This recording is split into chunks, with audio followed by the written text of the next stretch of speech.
Hello and welcome everyone to the CyVerse webinar series. I'm Tina Lee, CyVerse's User Engagement Officer. We are pleased to hold our first webinar of 2024, presented by my colleague Michele Cosi, a research data scientist at the University of Arizona's Data Science Institute. Jeff Gillen, who was to have been Michele's co-presenter, is under the weather today.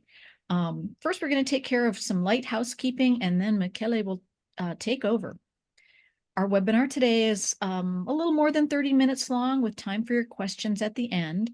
Please open the Zoom chat window and type your questions there for Michele. I'll read them out so that they're in the audio and we can discuss answers. As always, we record these webinars and I will post the video recording on the CyVerse YouTube channel and also on our website. Speaking of our website, which you can find at www.cyverse.org, you will notice a new look to it, which reflects CyVerse's home base at the University of Arizona. Our website will continue to be a source for news and events about CyVerse, including what's in the lineup for this webinar season, as well as other events and offerings like trainings. So now I'm pleased to introduce Michele. Michele is a plant scientist by training and a research data scientist by trade. His work as a plant scientist revolves around bioinformatics and genomics aspects of the field, having contributed to the assemblies of the red rice and African rice genomes. Michele is a strong evangelist for open science, educating researchers in data science best practices, fair and care data principles, containerization, and cloud-native technologies. He teaches CyVerse's workshop on foundational open science skills, containers, cloud-native resources, and has taught at international workshops such as CompBio Asia and the Transposon Symposium in Sweden. So, hello, Michele. It's all yours. Good morning, everybody, and thank you very much, Tina, for the kind introduction. Excuse me.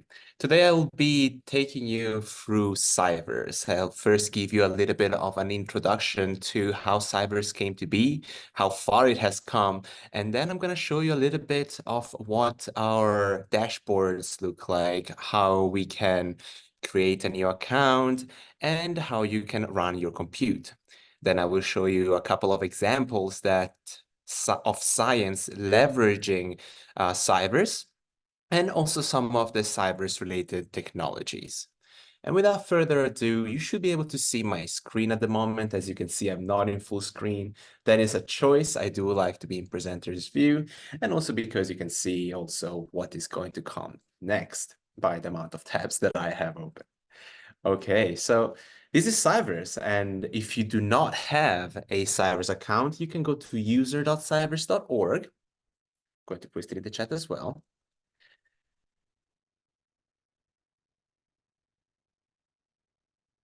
But if you do have an account already, I would like to invite you to follow along when we get to the dashboard part where we can maybe try to do some things together, where we can learn how you can use CyVerse. All right, so CyVerse itself. CyVerse was an answer to a question, and the question was, how do we help scientists that require a lot of compute but do not have access to, for example, HPCs, high-performance computing machines?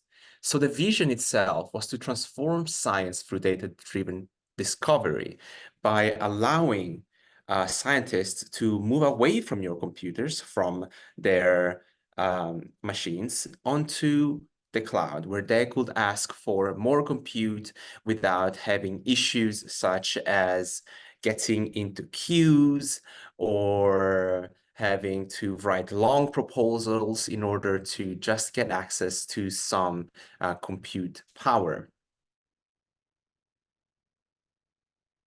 We also do have a large training force here. Now that we are more based here at the University of Arizona, we tend to work alongside the data lab for a lot of the trainings that CyVerse is sister to. And these trainings encompass anything that goes from ML to how to create point clouds and to just basic data literacy.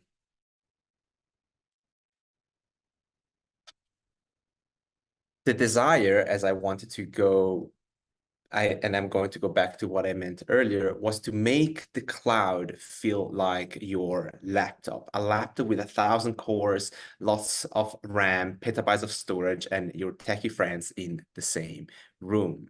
And I can say that's exactly what CyVerse feels like. It perhaps isn't easy to understand at first glance, but after many years of use, I can definitely assure you that that is what CyVerse is for me, a computer with thousands of cores and lots of RAM.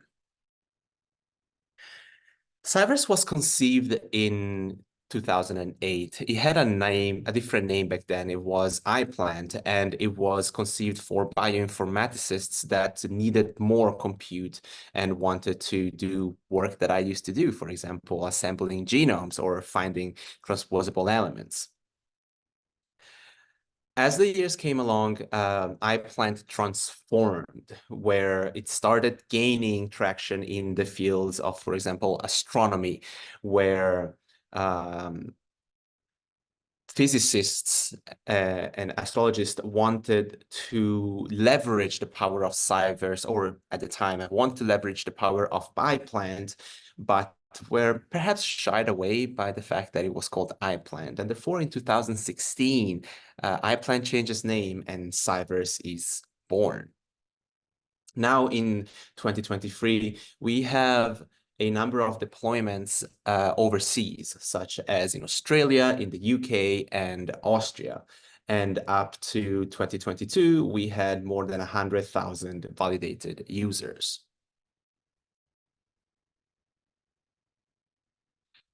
Now we count more than 110,000 users, and what we aim to do is to make this your virtual lab bench where you can upload your data, work with your data, do analysis, also do follow some trainings. We do support more than 1,500 publications, and right now, currently host more than 11 petabytes of data. More than 40,000 people have come along and have trained with us, and we do offer now CyVerse Health, for example, which is an initiative to help work alongside HIPAA-compliant data. So if you are a researcher within the fields of medicine and feel like you may not be able to use CyVerse, well, now we also do have a solution for that.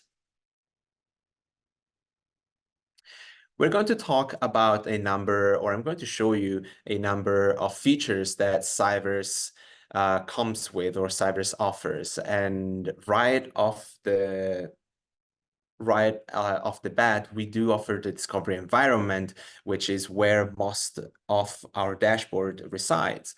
The discovery environment is a good place to get data, upload data, and therefore very well connected to our data store. And as we're going to see later, also the data commons. We do have CyVerse adjacent platforms such as CACAO, and CACAO allows you to spin up a number of virtual machines on the cloud in order, if you, for example, if you are doing a workshop and you find yourself having a difficult time talking or getting started, CACAO allows you to, for example, spin up a number of machines that allows people to connect without having to set up for various environments. These environments will already be curated for the various users, and they will not have to struggle, for example, in creating their own Conda environment or installing a number of packages. So CyVerse is not only CyVerse itself, but there is a lot of CyVerse affiliated affiliated organizations that do leverage CyVerse as their powerhouse. In the data store, how does the data store work? Well, the data store is a little bit like an object cloud storage, similar to an Amazon S3 buckets or as Microsoft Azure.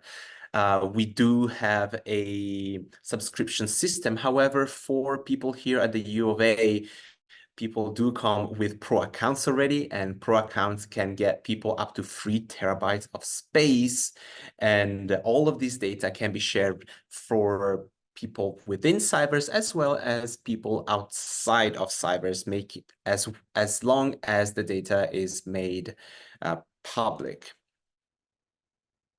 You can upload and download data using your web browser, CyberDuck, which I'm going to show in a second. And if you are tech savvy and you like to use the command line, you can use I commands or Go commands, which are software that we have developed in order to speed up the transfer of large data files. We do also have a web DAP protocol, which allows you to connect to the CyVerse data store through, for example, command line, and therefore allowing you to speed up the process of accessing the data store without having to go to the CyVerse discovery environment. Here is an example of what the discovery environment looks like.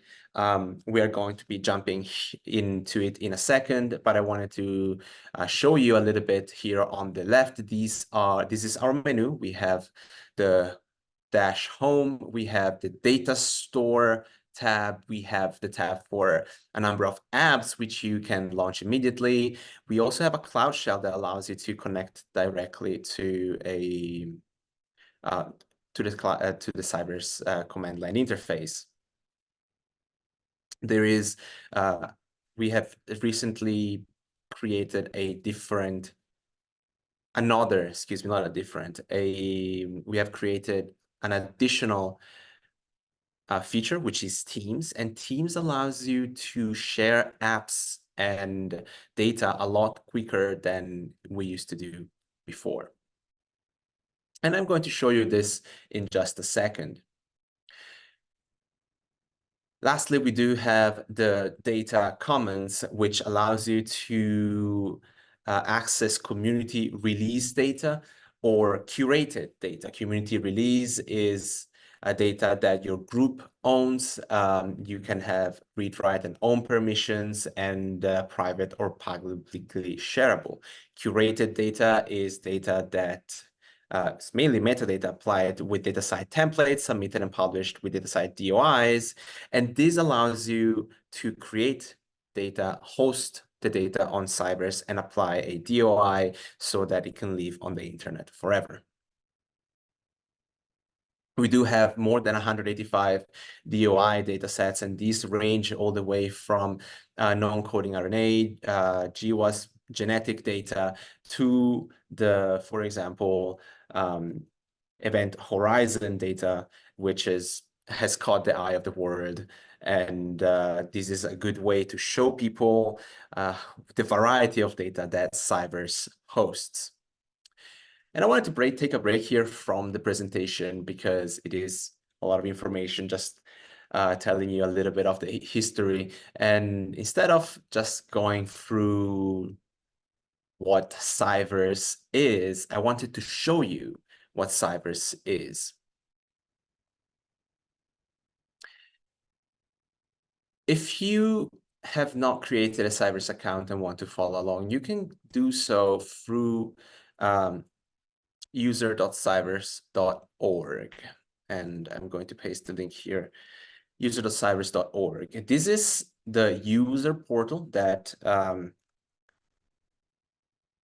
will look like this once you have already created a user account. But if you are new to CyVerse, user.cyverse.org will open up like this, and you just simply need to sign up and answer a number of questions, and then wait a couple of minutes for a confirmation email, and you are good to go after this. I am not going to create a user account right now, but I'm assuming that everybody here is an academic or affiliated to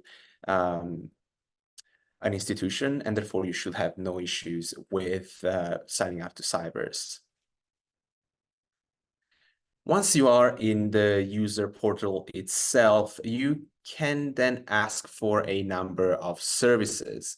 Here we have the Discovery Environment, the Discovery Environment VICE, which stands for Virtual Interactive Computing Environment in the Discovery Environment. This already are available to users in the University of Arizona without any issue.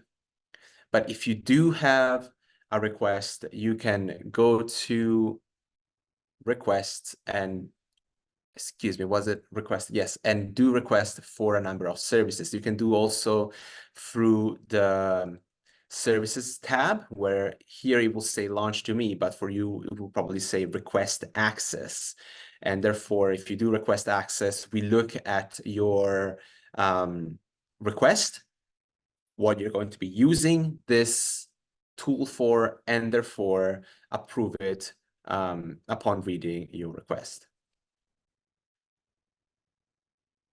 The user portal, frankly speaking, is not where I going to go and hang out the most. I hang out the most in the de.cyverse.org, and DE stands for discoveryenvironment.cyverse.org.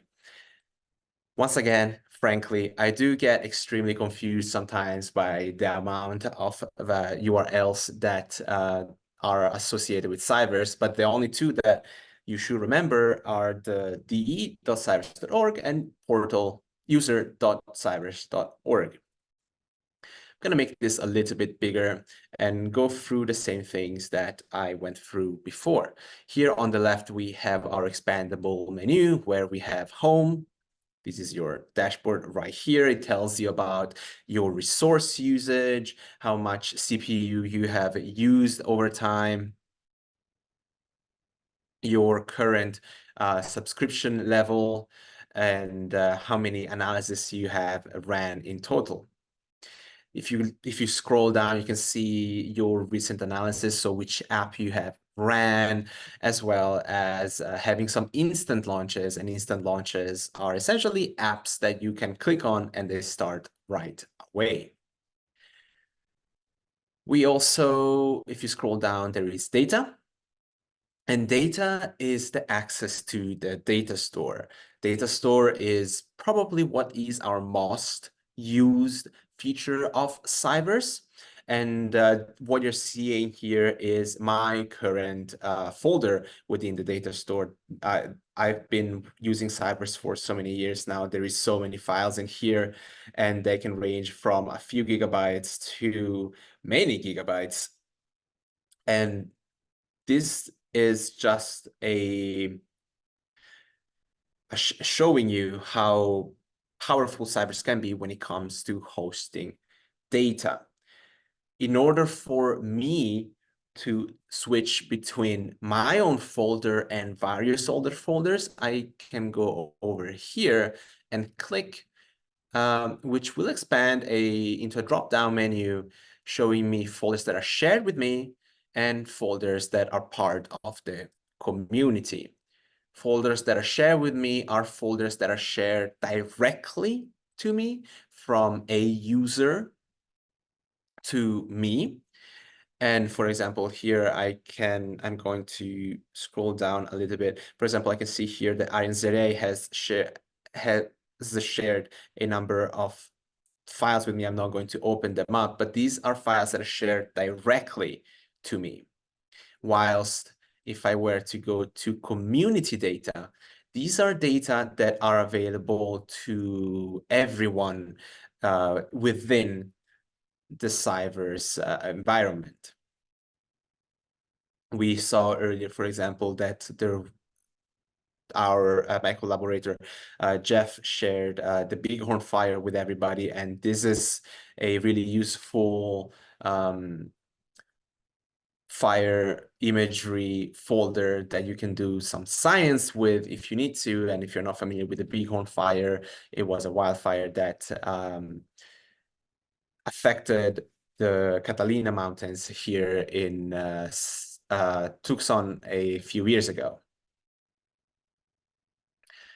Some of this data is then shared, can also be shared with people outside of CyVerse. So if you're looking at this drop-down menu, you can kind of categorize it as my data, data that's shared directly with me, data that's shared with the entire CyVerse, and from here, you can also share it to everyone on the internet. I'm going to go back to my home folder here because I wanted to show you a little bit how to move data around. To upload data, you can use the web page itself where you can click on the upload and browse local files, import from URL. And however, this is not the only way to share your data. If you're not tech savvy, I suggest using a program called CyberDuck. And CyberDuck, if you are a Mac or a Windows user, is an extremely useful tool. Here we go, that allows you to connect your data store folder accessible and to your computer, making it accessible and more easily navigatable. I'm not sure if that's a word, but you can more easily navigate through your folder. One thing that I like about it is that it also makes uploading and downloading quicker. For example, I can just right-click over here and click download if I want to download a folder, if I wanted to download a folder from the discovery environment, let's just say this file right here, I have to right-click over here and download, but it was going to take a little bit longer because you are limited by the speed of your browser as well as your internet, but the other one is also, but CyberDuck is also limited by the speed of your internet. Excuse me, I opened up a little bit of a parenthesis right there. Whilst we are looking at my specific folder, how do you share files? As you can see, I have selected a specific file. And when I selected a specific file, I can either go to share up here or go to the three dots where it's going to give me a number of extra actions. This number of extra actions include adding metadata to a specific file. And if you don't know what metadata is, it's data about data. So it allows me to look and search for this specific file quicker. It allows me to share data with either a collaborator or the community or the entirety of the internet if I need to. I can create a public link that directs directly to this data. Rename. I can move this data using the move feature. And if you are using, for example, a command line interface with the web dev, copying the path and copying the DE link will allow you to access this data quicker using the command line interface.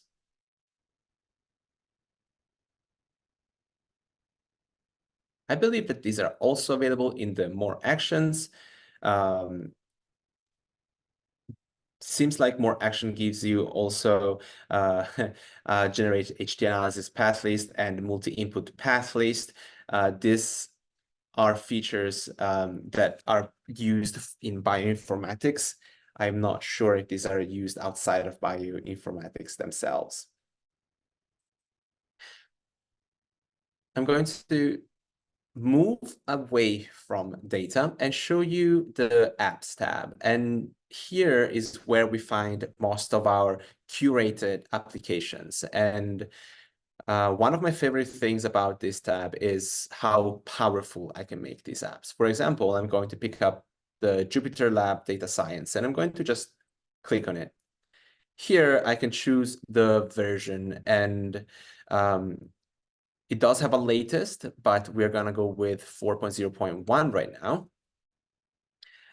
There is the options to give it an analysis name and a specific output folder. However, I suggest not changing the output folder. And if you do want, please do give the analysis name, something that you can go back to and understand better what it was about. But for this specific example, I'm going to leave it as it is.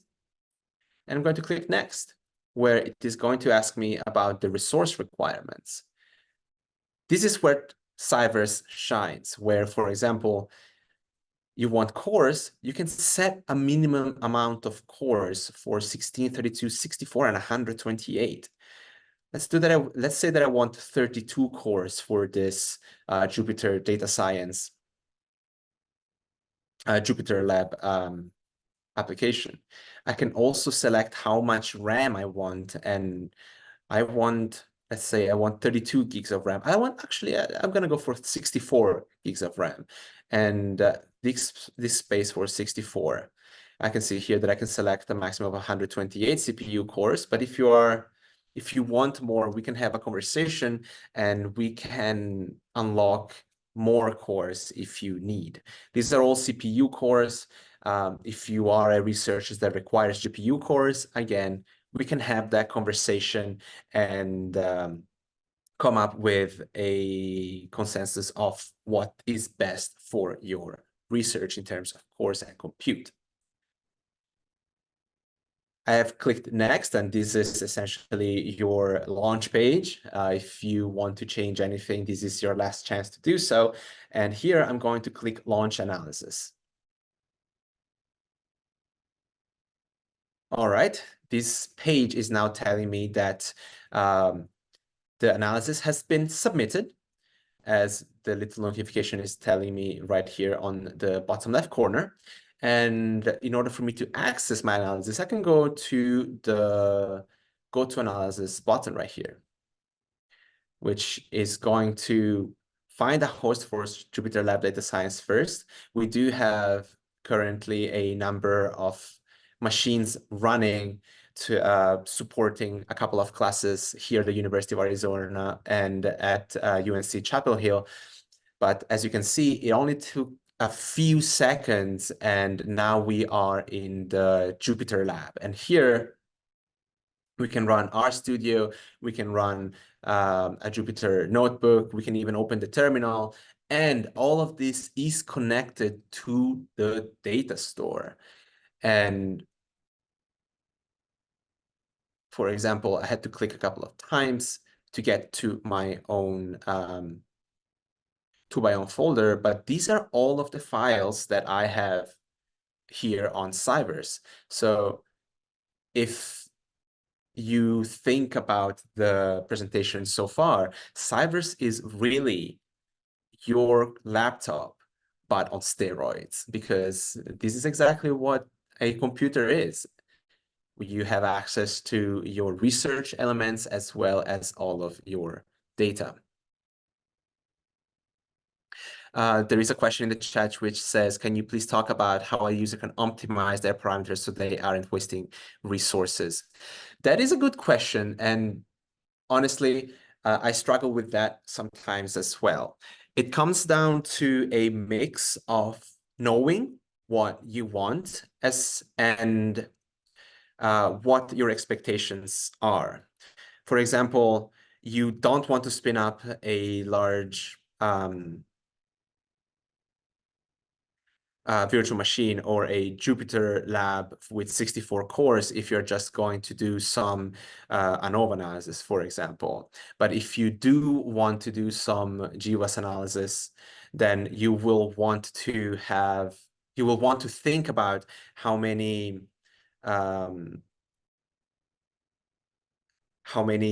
much data is going in and how much data you're expecting to go out. We do have a maximum of 2 to 3 days for each running app, but you can extend that according to whether you think the data is going, the system is going to run for longer.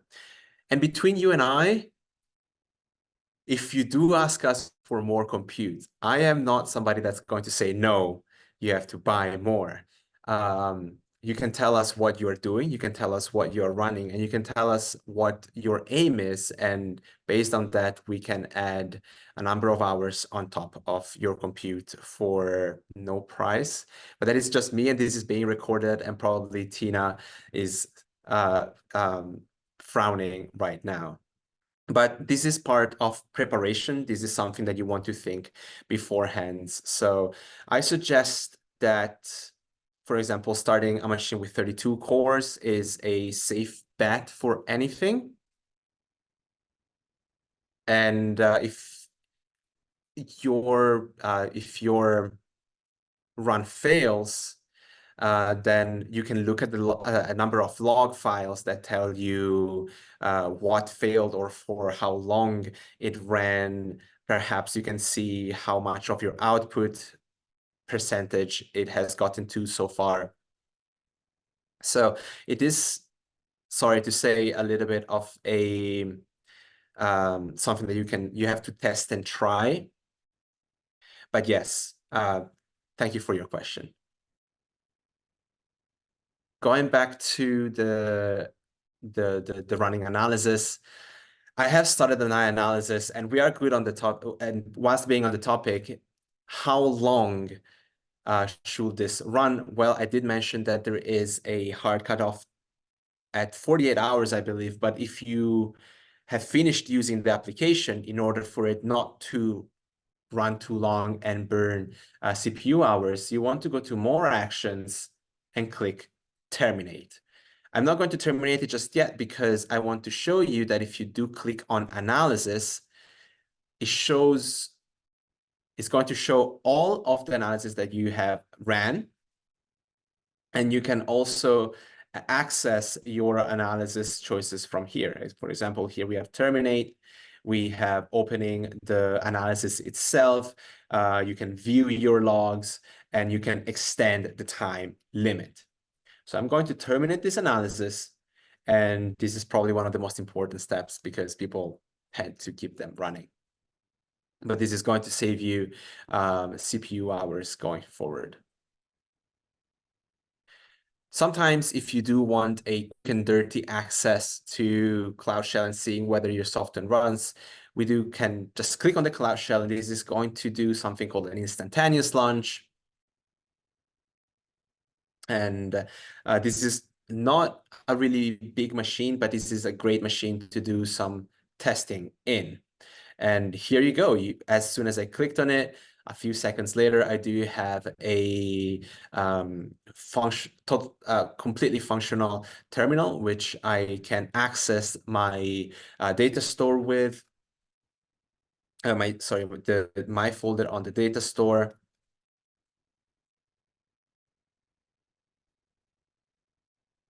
And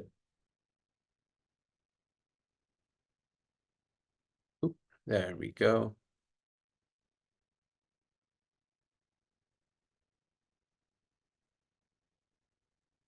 There seems to be, excuse me. There we go. If I do ls, I tried to get to my own folder and I got lost. There we go, Cosi Michele. And as you can see, the path is a little bit confusing, but trying to keep everything tied up is a little bit of a challenge for our engineers as well. And as you can see, you can access your data store from a launched application, or you can launch your command line interface and access the same number of files. I'm going to now leave the command line interface. And the last thing that I wanted to show you within here is Teams. And Teams is a new feature that allows us to share. I'm going to go to My Teams to share a lot of these features, such as your data, such as your apps, directly with people in your team. Normally, I'm going to go back to my data. Normally, what you will need to do, I'm going to go to a specific file, is that you will have to share. And through here, you have to type in every single person that you want to share your file with. However, if you do want to share with a number of people, you can just create a team, add the people to the team. And in this case, I want to share this file with them, this create team, and I want them to have read permissions, and click done. And this is going to share it with every single person in the team without having you share it one by one.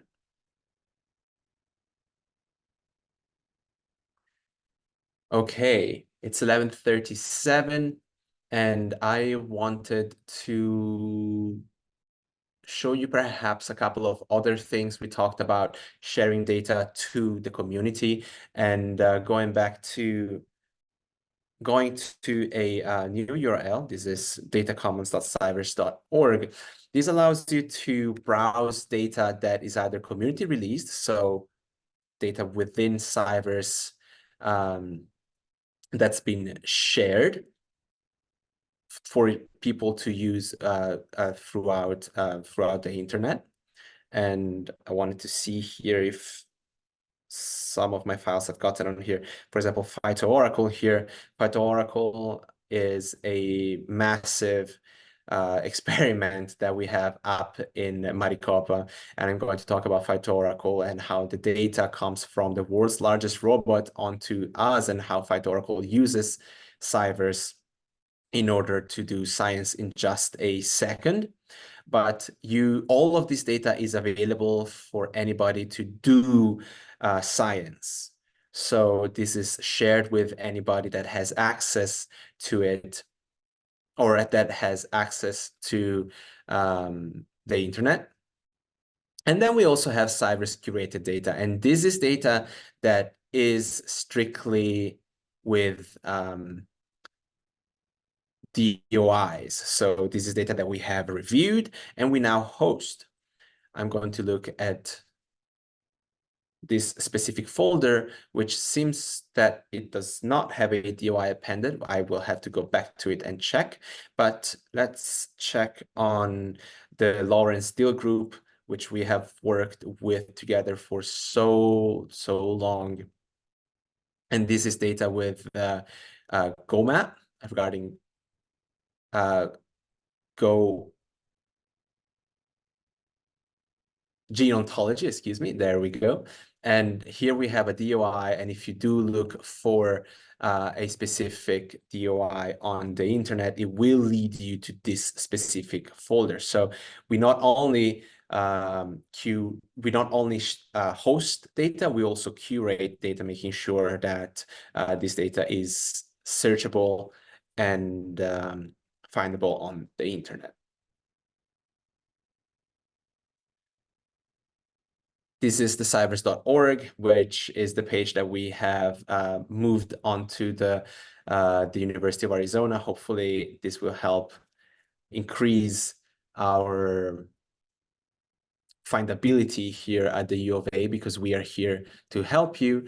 And I wanted to go back to the presentation because I wanted to show you some of the projects that we are working with. I talked very briefly about PhytoOracle, but here is what is going on. This is the world's largest agricultural machine, and it covers 2 acres of field. In this machine right here, there is a number of sensors which pick up a number of different features.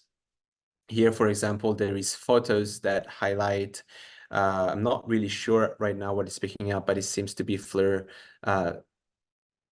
data regarding heat of the plant. Excuse me, this is picking up photosynthesis data, so where the plants are doing most photosynthesis with. I'm not going to go into too much detail regarding the technology behind it, but it does pick up a lot of the data. All of this data is then able to create 3D point clouds and also observe over a period of time which plants are doing the best within specific conditions.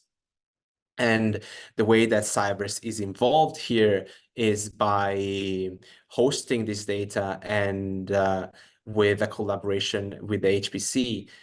We host the data, and the data is then transferred to the HPC for processing and sent back in different quote unquote steps.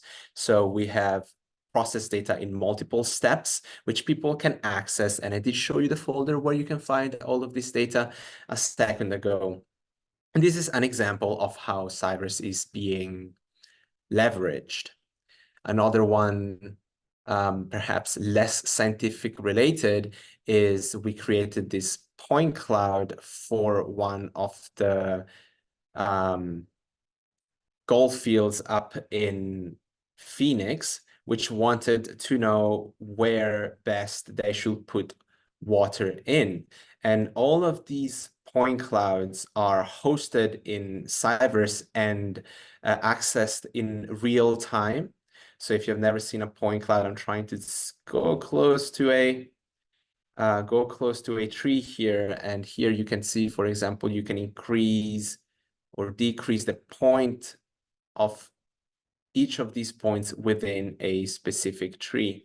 And all of this data, as I mentioned a second ago, is streamed directly from the CyVerse data store onto cloud optimized, this cloud optimized website.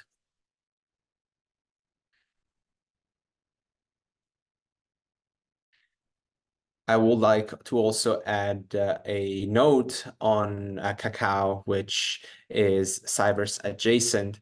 CACAO allows for professors and PIs to create through templates virtual machines that people can use without having to fiddle with environments or install specific software. So it is essentially a planning process followed by a setup process made before the workshops are done, such that when the workshop starts, students and other users, learners, do not have to fiddle with software-related issues.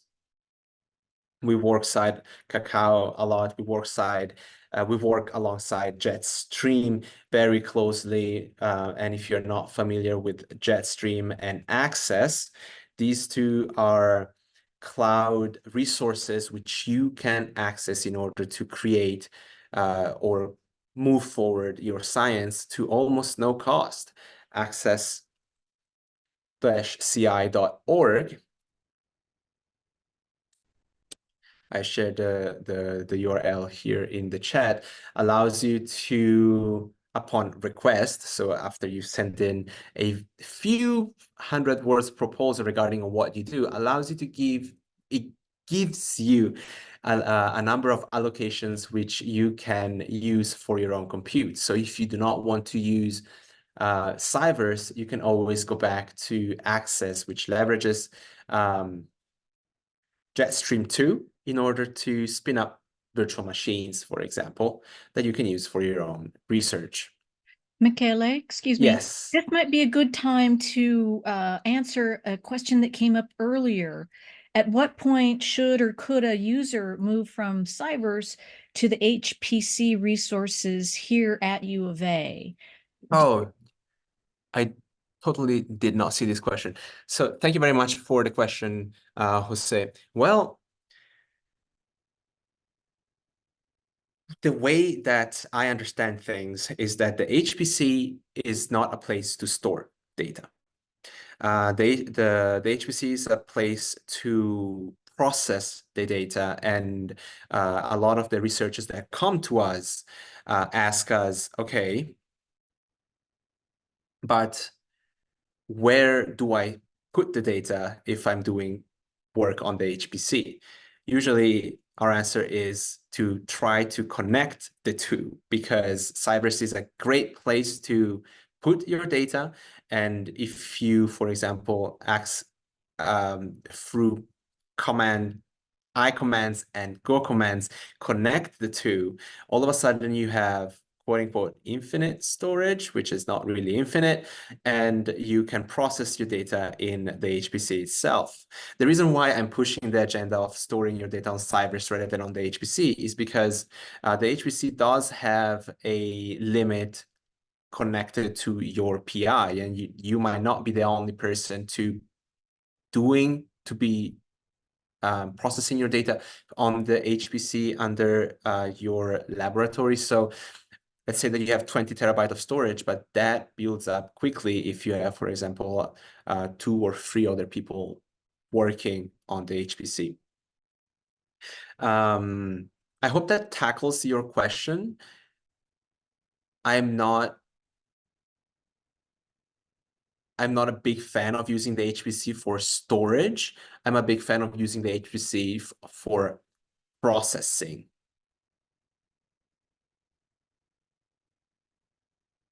There is other places. All right, cool. Great. There is other places where you can store your data as free buckets, Amazon Azure, but those get to be quite expensive, and I suggest using CyVerse to store your data as it is free here at the University of Arizona.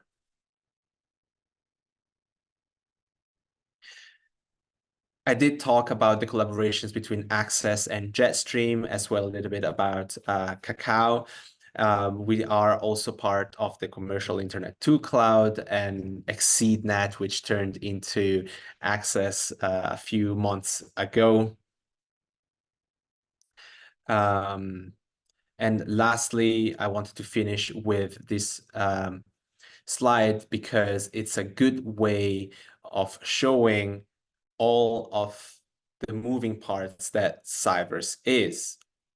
So you are the data producer, you are the researcher. Perhaps you want to do research using CyVerse, therefore you connect with the data environment, the discovery environment, and upload your data through either CyberDuck, Go commands. This data can then be used for workshops through CACAO, and CACAO can connect you through other clouds such as Access, AWS, and Google Cloud.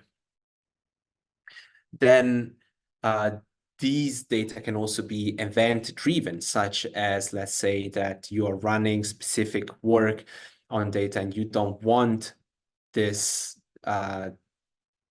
process to stop. So you want to use something called Data Watch, which I didn't really delve in today, but Data Watch is something that you can turn on where you, for example, you see a specific data output being generated, and this will kick off a second process on CyVerse. And lastly, this is all stored within the data store, which again can be connected to data stores such as Google Cloud, AWS, Azure, and my stuff. I believe that this is the end of my presentation. And it is really difficult to explain all that CyVerse can do in 1 hour, but hopefully this was a good getting started together. And I am here to answer any other questions that you might have regarding CyVerse or working with CyVerse. Thank you very much. Thank you, Michele. Please feel free to unmute yourself if you have any questions for Michele. Like he says, there's just a ton of things you can do, but it's basically been built and built robustly to help people do data-driven research. We also have, through our user portal, things like workshops where educators can request workshop resources where a class can then sign up and get access. So are there any more questions or any questions for Michele? Yes, please unmute yourself and ask. Hi, thank you for the presentation and kind of overview. And like you said, I know it's hard to get into the details of stuff in an hour, but I definitely have a better high-level view of CyVerse. One of my questions has to do with the workflow, and a colleague of mine works with single-cell RNA data, and so it's really large. Yeah. And they don't really know when they should be inside of an R app for Mhm. certain jobs, and they get frustrated because it only has a 3-day window, like you said, but you can extend it. But they're wondering like what's the best way to, I guess, pick up where you left off while you're doing your your programming, your analysis, but for smaller jobs, I guess, not necessarily ones that take a long time. There may be some parts of his analysis where, he needs to do something as a step, to before running like a larger piece of it that would be a job. Like, what's the best way to do something small, I guess, and pick up where you left off? I Yeah, no, don't know if I described that. let's work together here because I think I understand the question. So I'm going to put myself in your collaborator's shoes and tell me if I'm right or not. So let's just say that I have some data that I need to prep before a specific experiment or a specific longer running experiment. Um, the the way that I would suggest getting about this is, let's just say that I want to run that I have code to run on R. And the thing about CyVerse, are we talking about R on CyVerse right here, or Yes. just okay? The thing about R on CyVerse is that it is directly connected to the data store itself. So I guess the question to you would be, why wouldn't you save the intermediate onto the data store, turn off the app, turn on a different app with perhaps more cores for step number 2, and do this quote unquote back and forth until you have gotten to the prep data before the long experiment. Okay, so I think you're saying to like basically do different sessions. Yes. Okay, I think I could probably help them out with that, but they're looking for something more where they can like continuously pick up where they left off. Okay. Um, but I guess there's no way of doing that. It's just like little mini sessions to kind of. Let me get back to you in a second. I want to see whether... Give me a second right Yeah, no here. problem.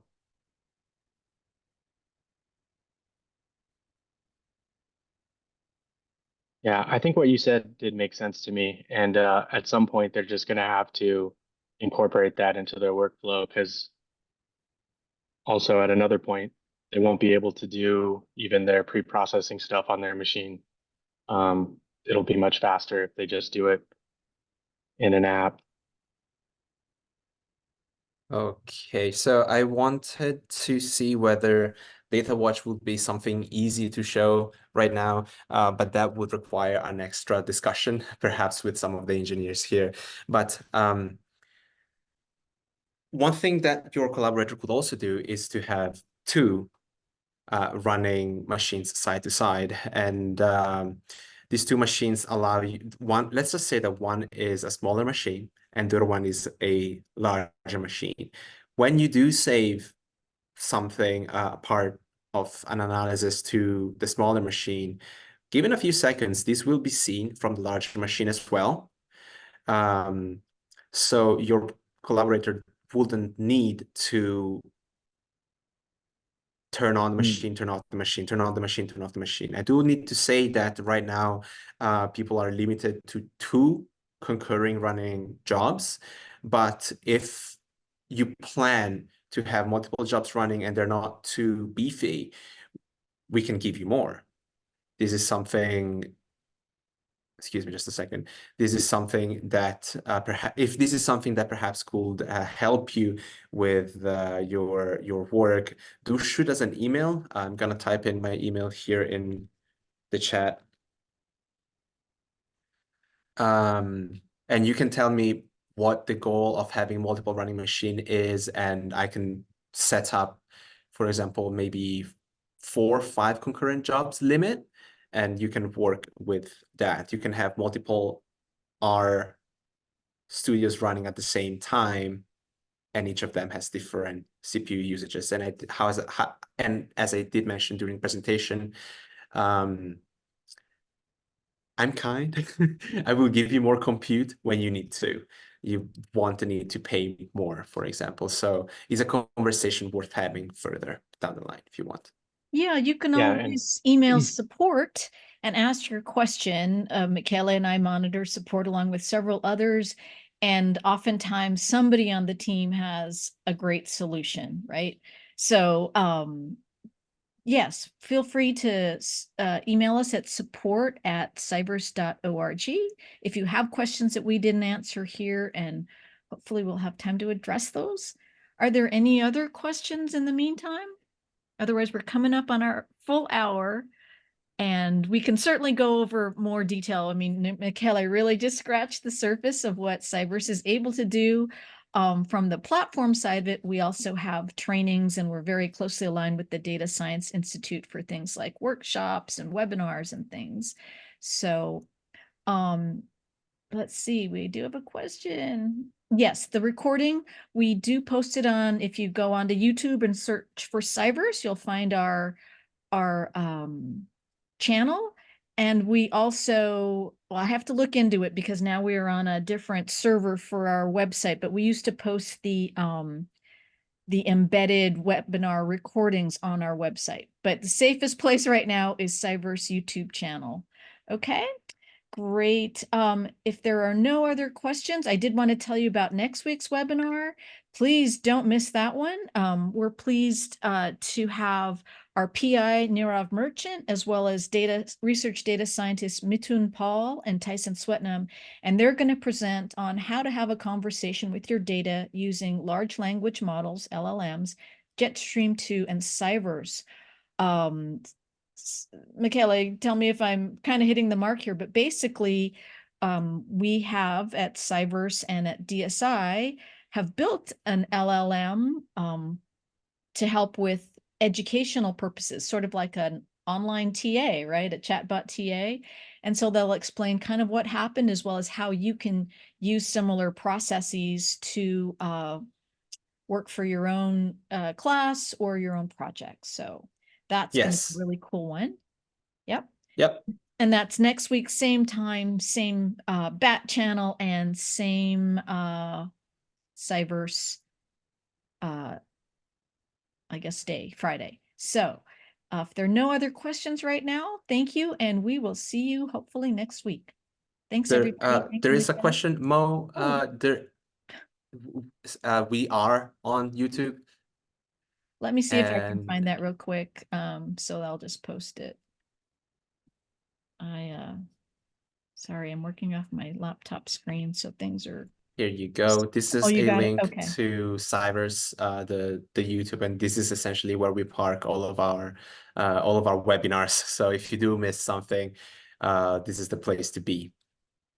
And that's where this one will be posted in the next 24 hours or so. Okay. Thank you, everyone. Really appreciate you being here. If any questions, again, support@cyverse.org. Thanks so much. Thanks, Michele. Thank you.